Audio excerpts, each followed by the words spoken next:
မင်္ဂလာပါရှင်ဘုန်းကြီးတော်မူသောသခင်ယေရှုခရစ်တော်၏နာမတော်အားဖြင့်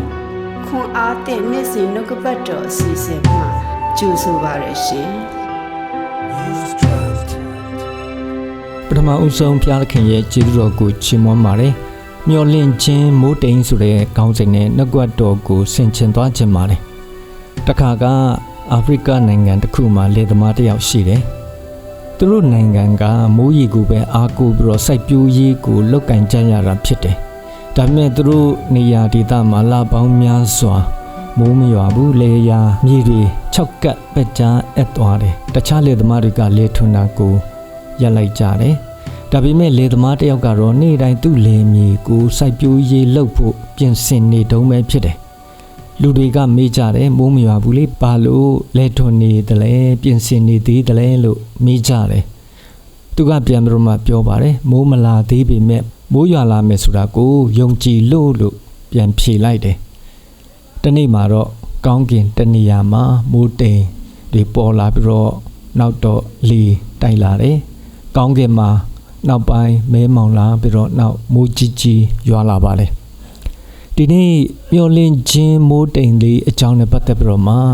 ဓမ္မရာဇဝင်တတိယဆောင်အခန်းကြီး18အငယ်41ကနေ46ကိုလည်းကြည့်ပြီးတော့ဆင်ခြင်သွားခြင်းနဲ့ကျွန်တော်တို့အသက်တာမှာဆုတောင်းနေတာကြားနေပြီလားဒါပေမဲ့အဖြေကိုမမြင်ရသေးတယ်လို့ပဲဖြစ်နေသလားဘုရားသခင်ကဆုတောင်းတန်ကိုကြားပါမလားလို့တန်တရားရှိနေသလားအေလိယအချိန်ဣသရေလနိုင်ငံမှာ3နှစ်နဲ့6လလောက်ကြာတဲ့တိုင်အောင်မိုးမရွာပါဘူးလူတွေကမေးကြတယ်မိုးဘယ်တော့ရွာမှာလဲပရောဖက်အေလိယကတော့ဘာမိုးတိမ်ကိုမှမမြင်ခင်ဘုရင်အာဟတ်ကိုမိုးရွာမဲ့အတန်ရှိတယ်လို့ပြောလိုက်ပါတယ်အဲ့ဒီအချိန်မှာဘာမိုးတိမ်အမုံအမွားကိုမှမြင်ရတာလည်းမဟုတ်ပါဘူးဒါပေမဲ့အေလိယဟာယုံကြည်ခြင်းနဲ့မိုးရွာမဲ့အတန်ကိုကြားရတယ်လို့ပြောလိုက်ပါတယ်နောက်အေလိယဟာကာရမေလတောင်ပေါ်ကိုတက်တယ်မြေပေါ်မှာပြုတ်ဝတ်ပြီးတော့မျက်နှာကိုဒူးကြားထဲမှာထားပြီးတော့ဆုတောင်းတယ်နောက်သူ့ရဲ့ဂျုံကိုပြောလိုက်တယ်ပင်လယ်ဘက်ကိုတက်ပြီးတော့ကြည့်ရှုပါလို့ပြောတယ်သူ့ဂျုံကသွားပြီးတော့မှကြည့်တဲ့အခါမှာဘာမှမရှိတဲ့အကြောင်းကိုပြန်ပြီးတော့တင်းပို့ပြောပါတယ်အေလိယက9ကြိမ်တိုင်အောင်တစ်ခါပြီးတစ်ခါသွားပြီးတော့မှကြည့်ရှုပါလို့သူ့ရဲ့ဂျုံကိုပြောလိုက်တယ်9ကြိမ်မြောက်တဲ့အခါမှာတော့လူလက်နဲ့တူတဲ့မိုးတိမ်ငယ်လေးတစ်ခုဟာပင်လယ်ထဲကတက်လာတာကိုတွေ့တယ်လို့သူ့ရဲ့ဂျုံကသူ့ကိုပြန်ပြီးတော့မှပြောပါတယ်အဲဒီလိုပြောတဲ့အခါမှာအေလိယကအာဟတ်မင်းကိုသွားပြီးတော့မိုးရွာတော့မှဖြစ်တဲ့အတွက်ပြင်ဆင်ပြီးတော့ပြန်သွားပါလို့မှာလိုက်ပါတယ်မကြာခင်မှာပဲမိုးကောင်းကင်ကမိုးသက်မုန်တိုင်းနဲ့မဲပြီးတော့ပြင်းစွာတော်မူ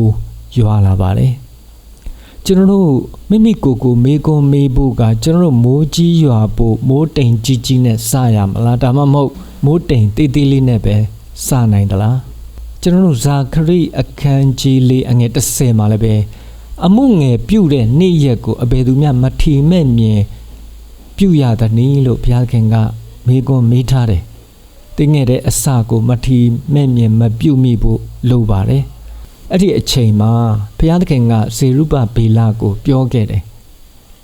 ဒီအလုပ်ကိုစတင်တဲ့လက်ကဒီအလုပ်ကိုပြီးဆုံးစေမှာဖြစ်တယ်ပြီးတော့ဆက်ပြီးတော့ပြောတာကတင်းငယ်တဲ့အစကိုမထီမဲ့မြင်မပြုကြနဲ့လို့ပြောပါတယ်ဇေရုဘဗေလကအိမ်တော်အမြစ်ကိုခြားထားတာကနေစပြီးတော့အဆုံးသတ်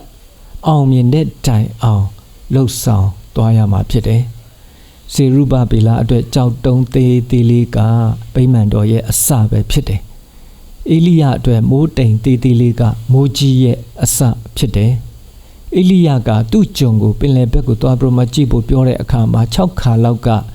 မိုးတိမ်အမုံအမွားဘာမှကိုမမြင်ရပါဘူးဒါပေမဲ့သူရက်မသွားဘူးလုကာအခန်းကြီး18ငယ်1ကနေခွန်မှာသခင်ယေရှုခရစ်တော်ကလူတွေဟာ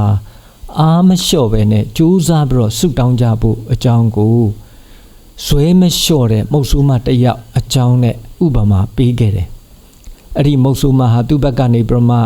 တရားသူကြီးကတရားစီရင်ဖို့တရားသူကြီးစီမှာသွားပြီးတော့ မြဲတမ်းတောင်းဆိုခဲ့တာဖြစ်တယ်နောက်ဆုံးမုတ်ဆိုးမလိုချင်တဲ့တရားစီရင်ခြင်းကိုတရားသူကြီးကပြုခဲ့ပါတယ်ဇာခရိအခန်းကြီး၄အငယ်10မှာလည်းပဲအမှုငယ်ပြုသောနေ့ရက်ကိုအဘယ်သူသည်မထီမဲ့မြင်ပြုရသနည်းချိန်ကျိုးသည်ဇေရုဘဗေလလက်၌ရှိသည်ကိုထိုခုနှစ်ပါးတို့သည်မြင်၍ဝမ်းမြောက်ကြလိမ့်မည်ထိုခုနှစ်ပါးတို့ကမြေကြီးတစ်ပြင်လုံးတွင်တောင်မြောက်ပြေးတက်သောထာဝရဘုရား၏မျက်စိတော်များဖြစ်သည်ဟုမိန့်တော်မူ၏လို့ပြောထားပါတယ်ဒီအထဲမှာချိန်ကျိုးဆိုတာကဆောက်လုပ်ရေးလုပ်ငန်းမှာနိုင်ရန်ဘေးနားမှာတဲ့စွာထားပြီးတော့မှန်ကန်အောင်တိုင်းတာတဲ့ကရိယာဖြစ်တယ်အဲ့ဒီကနေအတိတ်ဘယ်ကဗိမာန်တော်ကိုပြန်စပြီးတော့အစပြုတာကနေအလုပ်ကိုစတင်ပြီးတော့ပြည်စည်းအောင်ဆောင်ရွက်သွားမယ်ဆိုတာကိုဆိုလိုတယ်ဒီအထဲမှာဇေရုဘဗေလကဗိမာန်တော်ကိုပြန်တည်ဆောက်နေရမှာဥဆောင်တဲ့သူဖြစ်တယ်ချိန်ကျိုးကသူ့ရဲ့လက်ထဲမှာရှိတာကဆောက်လုပ်ရေးအလုပ်ကိုသူကစတင်ပြီးတော့တိုင်းတာနေတယ်လို့အတိတ်ပဲဖြစ်တယ်ထိုခုနှစ်ပါးဆိုတာကဘုရားသခင်ရဲ့မျက်စိခုနှစ်ပါးကိုဆိုလိုတယ်ဒါကဘုရားသခင်ရဲ့အရာရာကိုကြည့်ရှုသိမြင်နေတဲ့စွမ်းအားကို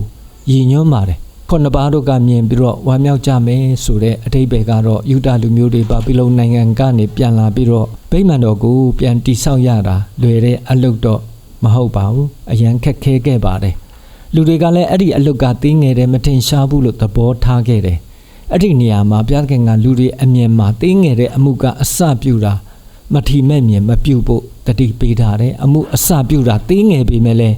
ဘုရားသခင်ကအဲ့ဒီအလုတ်ကိုဝမ်းမြောက်စွာကြည်နေတယ်ဇေရုဘဗေလစတင်တဲ့အလုတ်ကနောက်ဆုံးပြီးစီးမယ်ဆိုတဲ့အားပေးတဲ့စကားပဲဖြစ်တယ်ကျွန်တော်တို့အနေနဲ့လည်းအခုဆုတောင်းပြီးတော့လှုပ်ဆောင်နေမှုမှန်သမျှအလုတ်ကအရာမရောက်သေးဘူးတီတီလေးပဲအစာပြုတ်နိုင်သေးတယ်ဆိုပြီးတော့မှစိတ်အားမလျော့ပဲနဲ့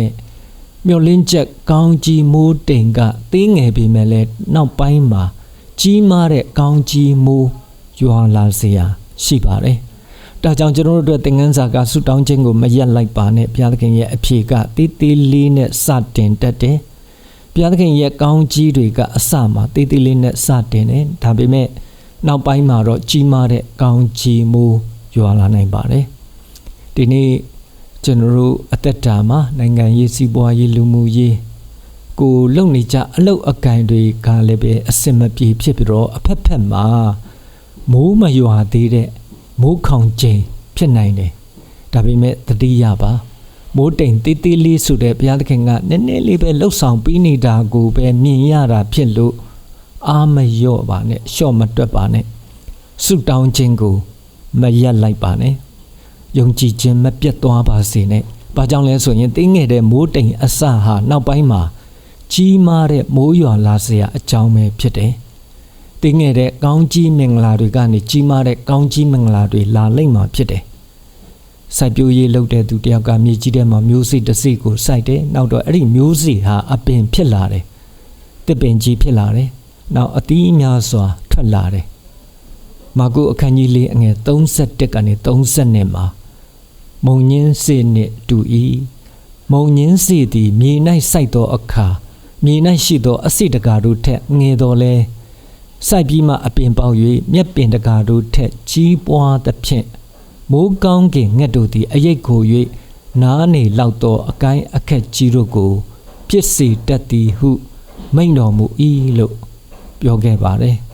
ကျွန်တော်တို့သင်ခန်းစာယူစရာကကြီးမားတဲ့အရာတွေကမျိုးစေ့သေးသေးလေးကနေစတင်တတ်ပါတယ်ဒါကြောင့်မိုးတိမ်သေးသေးလေးကိုမထီမဲ့မြင်မပြုတ်မိပါစေနဲ့ကြောက်တုံးသေးသေးလေးကိုမထီမဲ့မြင်မပြုတ်ပါနဲ့မျိုးစေ့သေးသေးလေးကိုလည်းမထီမဲ့မြင်မပြုတ်ပါနဲ့ဘုရားသခင်ရဲ့ကြီးမားတဲ့အလုပ်တွေကသေးငယ်တဲ့အစကနေစတင်တတ်ပါတယ်ဂျာနာဆင်ကျင်ခဲ့တဲ့သူတိုင်းဆုတောင်းနေတာကြာနေပြီဘုရားသခင်အဖြေကတိတိလေးပဲလာတယ်ဆိုတာကိုမကြည့်ပါနဲ့မျောလင့်ခြင်းမိုးတိမ်ကနေကောင်းကြီးမင်္ဂလာမိုးတွေလာပါလိမ့်မယ်ကျွန်တော်လက်ထဲမှာလှုပ်ဆောင်နေတဲ့အရာခံစားချက်အလုံးစုံလိုအပ်ချက်တွေအားလုံးကို